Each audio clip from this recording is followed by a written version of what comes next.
Oh, it says, oh, add a title. I have a title. Go live anyway. Okay. Hello, everybody.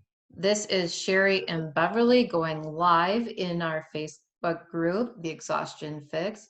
And we are here today to talk to you about some questions and answers that you might have. So I'm Cherie Lynn of Cherie Lynn Inc. And this is Beverly. Hi everybody, this is Beverly with Beverly Hills Health and Wellness Coaching. So I think we have a PowerPoint slide with like disclaimer that we usually begin with. Oh shoot, hang on. I don't know why it went out of present mode. Okay, so here is our information if anyone would like it. So I run a program that is a step-by-step method to empower exhausted, busy women who suffer from ongoing cravings and stress and want to get back into those jeans in the back of their closet. What program do you have, Beverly? So I'm Beverly with Beverly Hills Health and Wellness Coaching. I'm a certified health coach. I work with clients to help them lose weight. I've worked with clients who've lost over 50 pounds in 1 year. I offer a variety of programs online, individually, and in groups for women so you can step into your dazzling health. I love that. That is so cool. Step into dazzling health. Okay, so of course we have to start first with our medical disclaimer. Beverly, do you want to read it? Absolutely. Okay. So our disclaimer, Cherie has that shared on the screen, but I will read through it for you. This information is for educational and informational purposes only and solely as a self-help tool for your own benefit. We're not providing medical, psychological, or nutritional therapy advice. You should not use this information to diagnose or to treat any health problem or illness without the consultation of your own medical practitioner. Always seek the advice of your own medical practitioner and or mental health provider about your specific health situations. And you can get the full disclaimer in its entirety by following the link that we have provided on the screen here. All right, thank you. So we decided that a lot of women, and Beverly and I both are working with women, that a lot of people have questions and answers, and if you have a question, you can go ahead and throw it in the chat box or the comment, and we will answer it for you the best that we can. But one of the first questions that comes up for that people really want to have figured out is, why do you get the afternoon slump? You know, we get to that, we get to 2 o'clock. Crash. Yeah, the 2 o'clock crash, and it's like 1 o'clock sometimes, 1:30, depending on when you started your day and what happened, and it's like, oh, am I tired? And we're also busy and we're fatigued, and well, one of the reasons is how you your start breakfast. Your day. It's how you start your day. So maybe your breakfast was high carbohydrate, like bagels and cream cheese, donuts. You're grabbing what you have available. And that's where Bev and I have worked about pre-planning and meal prep before in our previous issues. Right. So planning makes all the difference in the world, and keeping yourself from running into these periods of crashing in the middle of the afternoon. Right, keeping that blood sugar stable. So choose a breakfast that is going to stabilize your blood sugar the very first part of your day. So you do have to plan ahead, because what are you going to choose? Because it's going to matter later on how you feel in the day. So examples is having a good breakfast with eggs, bacon, avocado, and sauerkraut. And Beverly and I always talk about avocado because she loves it and I hate it. Wait a minute. Let me correct that. I have a texture challenge. And I have a texture challenge. Avocado was initially challenging for me to have. But I'm one of those people, once I understand the implication of how something works for my health, I will learn to love it. So I have become a big fan of avocados on many fronts. It's super healthy. It satiates you. It's full of your good fats. and you can eat that and it will give you the energy to go practically all day and not be hungry, to feel full, and you've nourished yourself with foods that won't bring on that 2-3 o'clock crash in the middle of the day. And Cherie can do avocado, but she has to put hers in a guacamole version. But whatever works, you know? I do. I have to cover mine up. I cannot take my avocado and slice it and add slices of avocado to my sandwich. Or like in sushi or whatever, my daughter like laughs at me, the faces that I make. I'm like, so I know the health benefits of it, and I keep trying. The little holy moly guacamole serving size ones are the best. And that's appropriate size. You know, you actually only, you know, get by with just a spoonful and put it on some toast or something. That would be good. But that's a really great serving size, though. Yeah, it's perfect. So perfect for setting up your day to burn fat, increase energy for the whole day, and just feel better. Correct. So by the afternoon, you're not like, yeah, or famished where you're just hangry and need to eat anything. This will keep you sustained. It's those good fats that give you that longevity throughout the day without having to snack and graze. Well, and that's where it's going to benefit you. This is where it's going to get you in trouble if you don't have a plan. Yeah, because then you have the high carbs, like you said, the sugary donuts, danishes. Yeah, it's going to cause you to look for something to snack on. The vending machine, the drive-through. Oh my gosh, stay away from the vending machine unless it's like the ones that are the healthier versions. But by and large, most of the snacks in the vending machines are taboo. Don't even go there. Yeah, yeah. Okay, so why do you have such cravings by 2 o'clock? So there's the afternoon slump where you're just fatigued, and then sometimes you're like, oh my God, I can eat everything. And why is that? The sweet craving. Yep. So you had a high carbohydrate breakfast. It raised your blood sugar. So now you're all going. And then all of a sudden it's going to lower and you're going to crash. And now you have the cravings. And now you want to eat everything in sight. So if you increase the healthy fats, like we were just talking about, it still correlates. Stabilizes out your sugar levels. Keeps your blood sugar balanced. Now, fat is going to stay longer. Protein, almost as long. Carbohydrates are used up fast. Yeah. So you want to have the fat and the protein. So on to the next one. What are some healthy snacks? If we have to have a snack in the day, what are some healthy snacks? My go-to is macadamia nuts. I absolutely love macadamia nuts. And you can get a nice big bag at Costco. Oh my gosh, yes. Yeah, but I can get them. You have to be cognizant.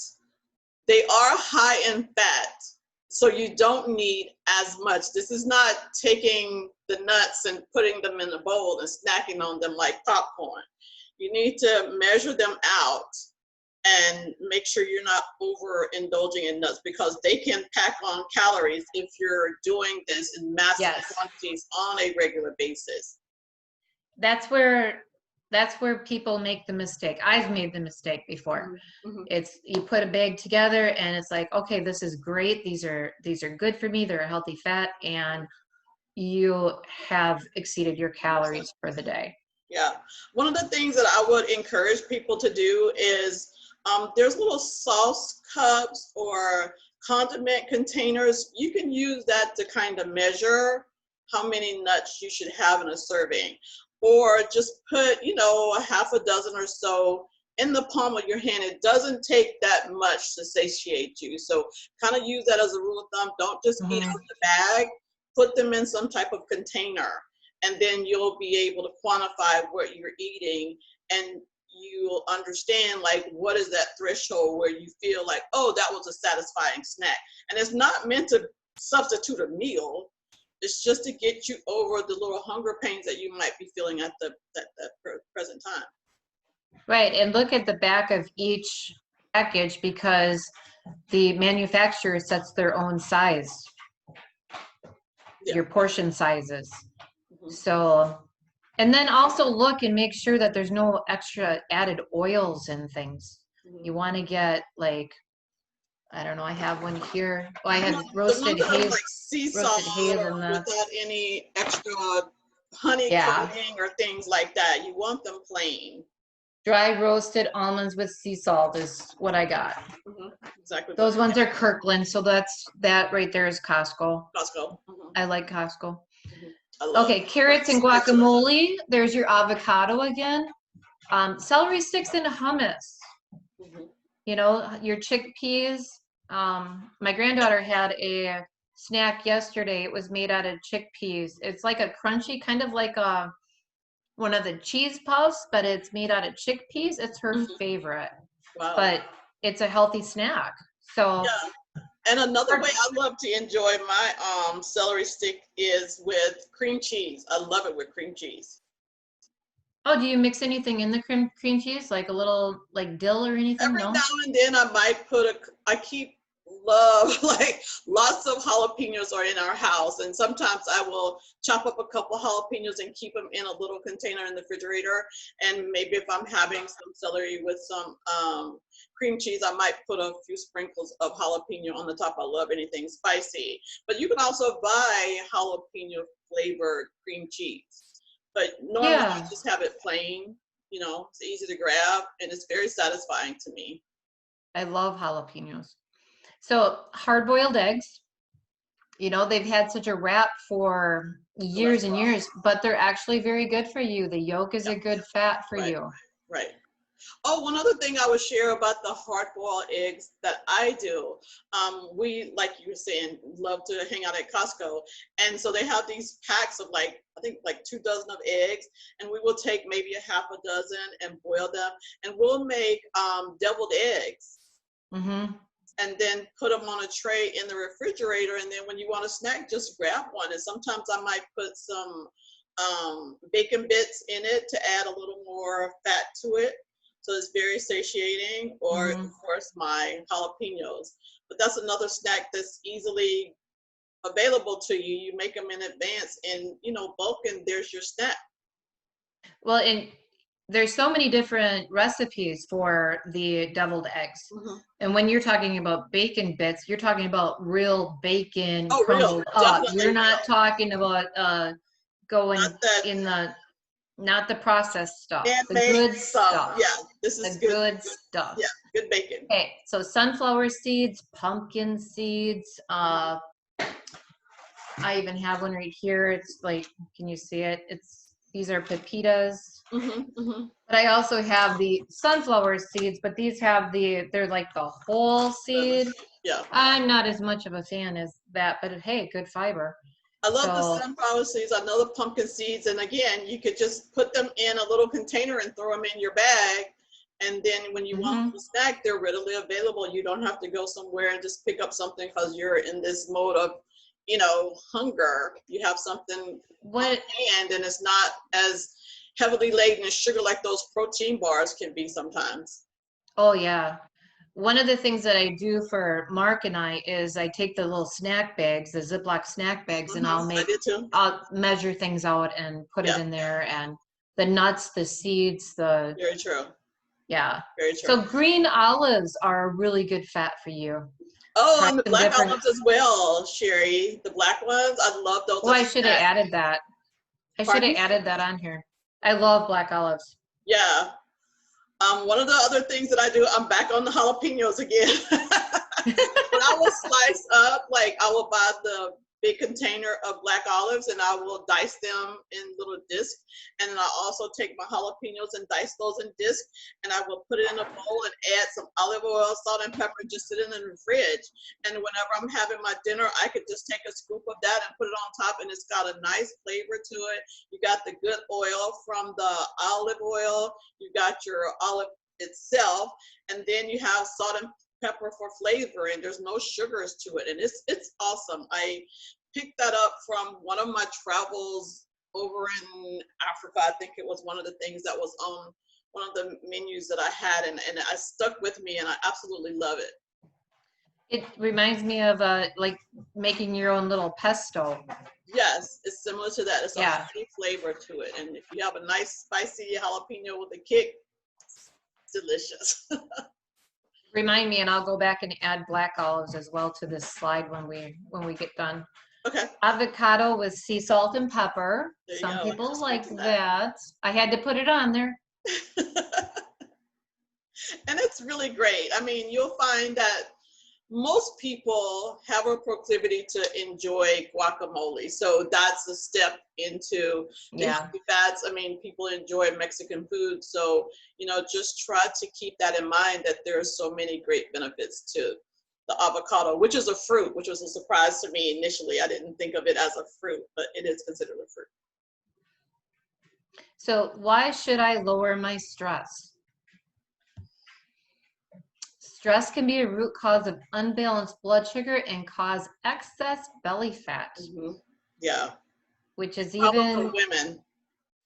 Well, you and I both talk about menopause earlier, and Yes. menopause, you end up putting a little bit more around the belly area, Yeah. and a lot of it has to do with menopause and the lowering of estrogen. But when you add the stress factor on top of that, now you have a whole lot of other symptoms going on. Mm-hmm. The cortisol's the Correct. primary stress hormone. Mm-hmm. Mm-hmm.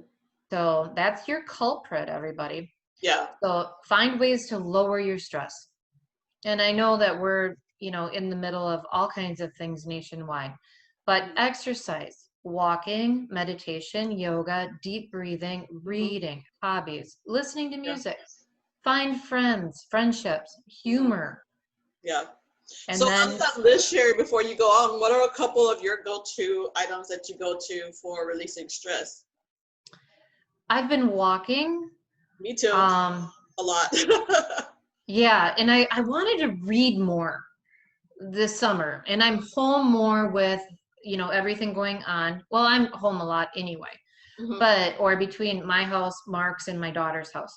So reading is one. I have this, all of these books, and I read like a chapter, and then I end up back on the computer. I do a lot of my reading on the computer, which I want to take a book, and I keep buying them. So that's my struggle right now, because I have too many irons in the fire. So, you and me both.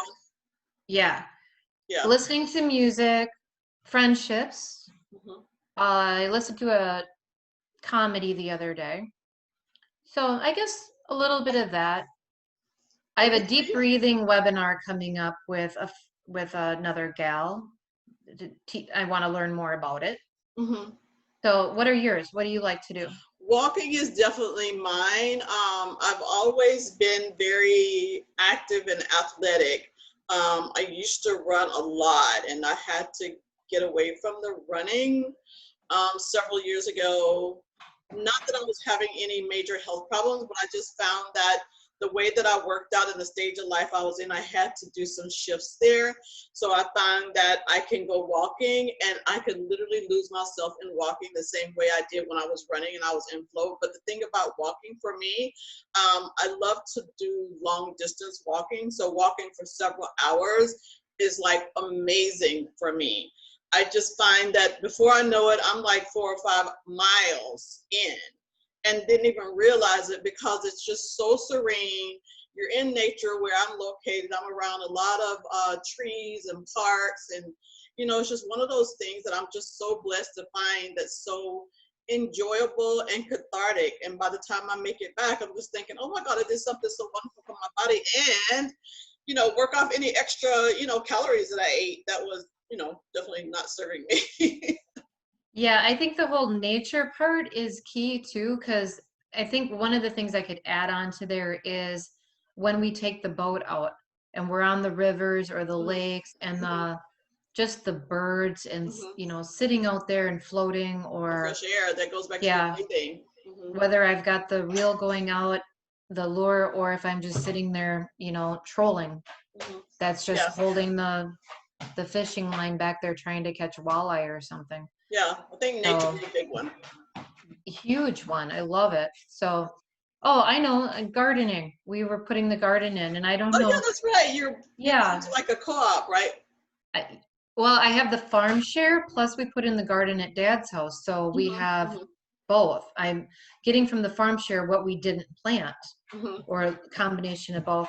And the garden is, you know, we're not in there every day, so it's not stressful because we even cheat. We put down newspapers and we put down rhubarb leaves and stuff to try to get the weeds to not grow. Okay. So we take kind of an approach like that and just try to cover them up so they can't see them. Well, just like you, we have a garden as well. We have a pretty large garden for the property that we have, and then I also have little pots of herbs that I have, you know, in my windowsill that I use for cooking. So yeah, there's so many different things that you can do that you don't even realize can be such stress relievers for you. Right. I was watching the hummingbirds. I put a couple of hummingbird feeders. Hummingbird feeder too. I actually have 2 of them. Yeah, and it's fun to watch them through the window, so or you just, and all of a sudden, boom! It's like, yeah, they'll dog bomb each other. They are so fun to watch. Yeah, I agree. Yeah. We have so many things in common here. It's fantastic. It is. So eat healthy, real food, reduce the sugar, everybody, and processed food. Stay away from your packages. Yes. Well, like the garden, you know, where there's so many fresh produce right now. And I know I did a live the other day, my coaching calls on Tuesdays, and I talked about the local farms that you can get the strawberry picking right now, the peas right now. There's different things that it's not a farm share, but you can go and pick or buy it already picked if you can't get out to the field. So they have some different rules and regulations this year because of the COVID and everything. Yes. Yes. So the next question, should I count calories? This is a common question actually with especially women. What were we taught growing up? I know everyone was like counting calories. Yes, yes. So what is a calorie? A calorie is a unit of measurement. Measures the amount of energy in the food and beverages we consume. If you've ever gone on and researched a calorie, you'd find the old, how they a Bunsen burner, and they have a walnut and they put the flame underneath and how much energy it takes to burn that wall. It's kind of interesting. So I remember that many years ago. Yeah, many years ago. Yeah. Calories are important. We need calories to survive. However, what is in those calories is most important. Correct. Fat, protein, carbohydrates. So just because like your macronutrients there. Yes, fat, protein, and carbohydrates are called macronutrients. So if I was going to eat like a 1,600 calorie diet, and I'm going to McDonald's and I'm having a soda and I'm having maybe my empty calories bagel for breakfast or whatnot, and I don't have any fruits or veggies or anything, what I'm eating for 1,600 calories would be a lot different than what Beverly's eating for 1,600 calories. Yeah, like my avocado and my egg. We're not even. We're even by number. Yeah, but just the number, but she's way up here for your body. And I'm down here because of the nutrient value of what we are consuming. Right. So that's really important to look at. So nutrient-dense foods like vegetables, fruits, pasture-raised meat. Now, micronutrients, your minerals, your vitamins, fiber, antioxidants. You want to look at what you are putting in, and like Beverly says, be cognizant of what you're doing, when you're doing it, how you're doing it, pre-plan. It all matters, and especially as we're aging. So, well, the thing about eating is that you're supposed to be nourishing your body. And you may be able to get away with eating the fast food and the foods that are not really full of all of the value you need. But at some point in your life, there's going to be a tip of that scale. And you're going to pay the price for that, either having some health problems or you're going to be overweight. So just be cognizant now, especially if you're just coming across this information, to try to make choices to eat foods that are going to nourish your body. So there was this phrase I used to share, is like, do you eat to live or do you live to eat? Which one? You should eat to live. Eat to live. And what we also discussed about is what we did 15 years ago, we can't get away with anymore. Mm-hmm. You know, because we could run and run and run 15 years ago. Mm-hmm. And we could eat all kinds of things. We can't do that anymore unless we want that belly fat coming on. Right. And the preservatives that they're using this day are toxic to the body. It's horrible. Yeah, and they're different than what they were 15 years ago too. Correct. So how many calories should you eat every day? The U.S. Department of Health states females need around 1,600 to 2,400. Now, the biggest thing is most women are not eating enough each day. So another thing that we learned growing up was restriction, and that does not work. Restriction is not going to work for you. It's going to have you go into like a scarcity, fight or flight mode, right. And your metabolism is going to slow down because you have less food. Your body's storing everything because it's think it's going into starvation mode. Yep, and it's going to be like, oh, I'm going to hang on to this. We're going to store this, and you don't want that. Yeah. If you're at a plateau, consume a few, like 300 more calories, and you might just lose that weight or come off of that plateau. The right calories. The right calories. Yep, you need a little bit more energy is what your body's telling you. So more exercise, less food is not the answer. Yeah, because I was just exercise more. My exercise routine. Yeah, you can exercise more. We're all okay with exercise if you can, but you also have to fuel your body. You have to give your body the energy to do that exercise. So your body goes into scarcity mode and lowers your metabolism. You need energy by eating the right foods. Should you eat small meals all day long? I think that's like one of those questions you and I can just have a party with. Yeah, we could have kept this one by itself. Okay, actually eat less frequently. Small meals placed closer together do not help with fat loss. And I know everyone is being told, eat smaller meals all day long. There is a lot of marketing behind that too, because if they can get you to eat smaller meals all day long and snacks all the time. The industry, yes. Oh my gosh, they eat. And we're going to make your portion sizes at the restaurants bigger. And but if you're eating, every time you're eating, your insulin is going up. Like, how healthy is that to have your insulin up all day long? Right. And it's my next point on here was actually the opposite of eating small meals, because small meals spaced closely together encourage more insulin, and more insulin equals more fat storage. Because you got insulin. What am I going to do with it? Right? So it's going to store some of it because you haven't used it up. Enough to burn it. No. So, and that's true. Like if we have a wonderful restaurant in my town, Luigi's is a fabulous place for everyone to go. Italian restaurant? Yes. We love going there. It's family owned. It's a great atmosphere. But you go late at night, and you have, a nice meal. Heavy carbs. And then what do? You go home. Go home, lay down. Yep. and wake up with those extra pounds. Another love handle. So yeah. Okay, so bigger meals that are higher fat lower carbohydrate and moderate in protein are much better for fat loss.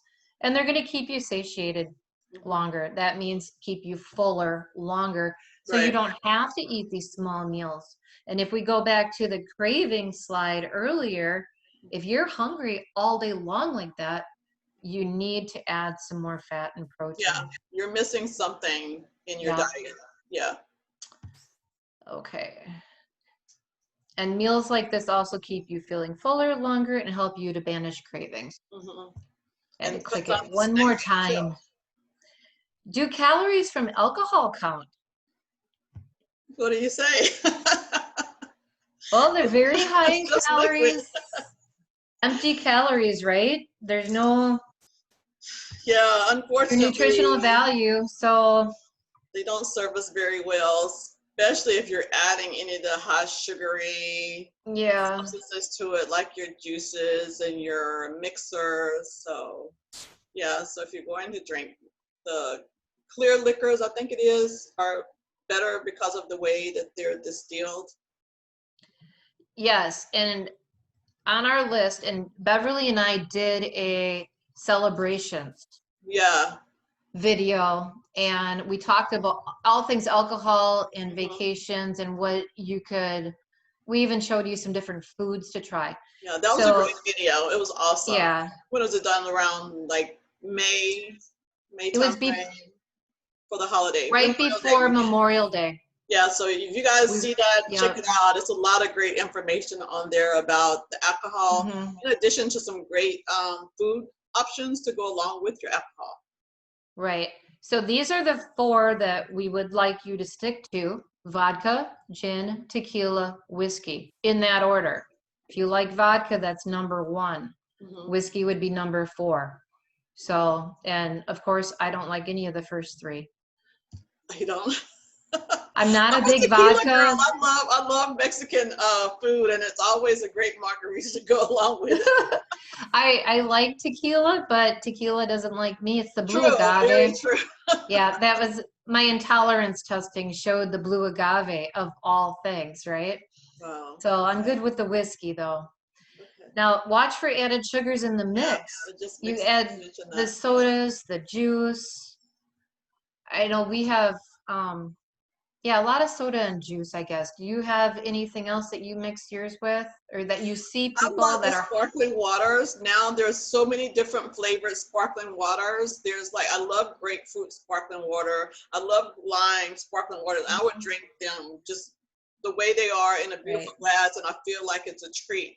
But if I'm going to have like the vodka, I can do the gin, not the gin, the vodka with the lime sparkling water, and then I will squeeze some of my own fresh lime in it to give me some more alkalinity. So yes, I love it.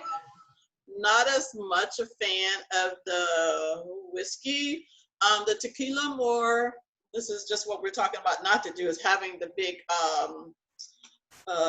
margarita drinks with all the mixers, but I don't make those at home. This is a treat if I go out to a restaurant. But now they have the skinny margaritas where they do it more with the fresh lime than the mixer with the sugary syrupy stuff. So you can get a light version. I think that a few years ago there was like this move towards skinny drinks, and they're showing up on a lot of menus now. But just be cognizant of that. If you're going to have it, it's better to have it with water or something just on the rocks. Right. But they are calories, and your body is trying to remove the toxicity of the alcohol from your body, so it's not going to really burn the calories of any food you have at that point. So you have to be mindful that you're not going to be in a fat burning mode when you're consuming your alcohol, which is so wrong on so many levels, it sounds like to me. But your body's smart enough to know to get that toxicity of the alcohol out first. Right. So if you're drinking every night, or you're a heavy drinker and you don't understand why you're gaining weight, it's because your liver has to take care of that first. So, and then don't be fooled by diet soda. Oh yeah, I because don't do diet drinks at it's all. As a matter of fact, I don't do sodas. insulinogenic, which means it raises your blood sugar. Those artificial sweeteners in Yeah. there are going to raise your blood sugar. So if you're, you know, have any like diabetic thing going on, Yeah, just steer you clear of the know, sodas, any sodas. I'm just yeah, not a proponent of them. I know that some of the diet sodas have problems with bones, with women having bone loss because of drinking soda. So just try to stay clear of yeah, those as women, because our bones are so important and they start to lose their density as we age. So don't, you know, get into that circle of, you know, taking away your bones at the most needed time in your life. So, you know, right. And if you, I know my daughter has a carbonated water, seltzer water, and it has stevia in it. If you need something with a little bit of sweetener, stevia is fine. mhm. You can have that. Yeah, Um, you got other ways to strengthen your bones too. Strength right. training is awesome for helping your bone structures. And then, you know, Yes. the places that you can get calcium, like your cheese and your, you know, yogurts and things. Mm-hmm.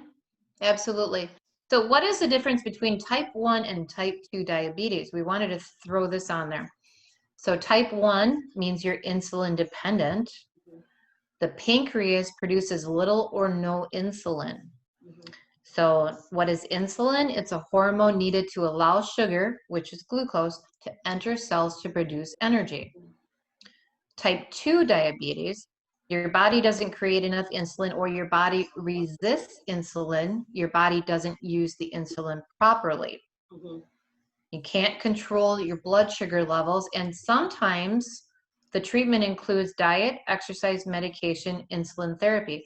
If you're a type 2 diabetic, a lot of times, sometimes you can control that with diet and exercise. Oh yeah, Other most of the times time I you think need it's very medication impactful. or therapy, but sometimes it's just learning how to eat, what to eat, when to Right, eat it, right. Yeah, because I things like had a that. person that I worked with who was type 2 diabetic, and they were having problems with insulin, and their diet was the main culprit. So we worked together, redefine what eating looks like, having a healthy relationship with food, knowing which food served you. And over the period of that year, they came off of their insulin medication because the doctor said that their numbers were really good. So food can definitely make all the difference in changing some of the health problems that you're dealing with. Absolutely, because food can be so healing. If you're not getting even the vitamins and minerals you need, or just changing up those macronutrients, the Mhm, fat, protein, mhm. and carbohydrates, Carbs. and both you and I can help anyone do those things Yeah, too. We can teach absolutely. you about what to eat, how to eat, when to eat. Mhm. Either one of our programs can help anyone. So if Yeah, they it's want about weight to loss. message us, we're more than willing to work with you. Correct. And would love to. Yes. So is it safe to fast? So not for type 1 diabetics. Hmm. Your Yeah, insulin is already low. And when right. you're fasting, you're lowering your insulin. We Insulin, don't right. want you to lower it any more than Yeah. that. And it's not for women who are pregnant. Okay. Baby needs energy. Baby needs Hmm. fuel. Baby needs Yeah, food. you're storing to take care of a little one, so Yep. you need it all. Yep. So you'll lose the weight after. If you need help, Love and I are here. Yeah, that's a lot of After. times where it shows up. It's like, I got this extra 15, Yeah. 20 pounds. I thought it was baby fat. Like the baby's born, what, baby's like 7, 8 pounds maybe. And then it's like the rest of it is yours to Yep. go. Yep. We're happy to help you afterwards. Yeah, So Bev and I both love intermittent fasting. absolutely a big fan. I love talking about it. It's become one of my main things. If you don't Yeah, know anything it's part of about my intermittent lifestyle. fasting, we did a video on this earlier We too. They certainly can go did. back. We certainly did. Yeah, Yeah, great content covered. that was a great one. So watch the episode we did early on intermittent fasting. Another thing that Bev and I talked about before we even came on today was I've been messing around too with OMAD. The OMAD. And OMAD is 1 meal a day. So I go. Which just sounds insane when you think about it.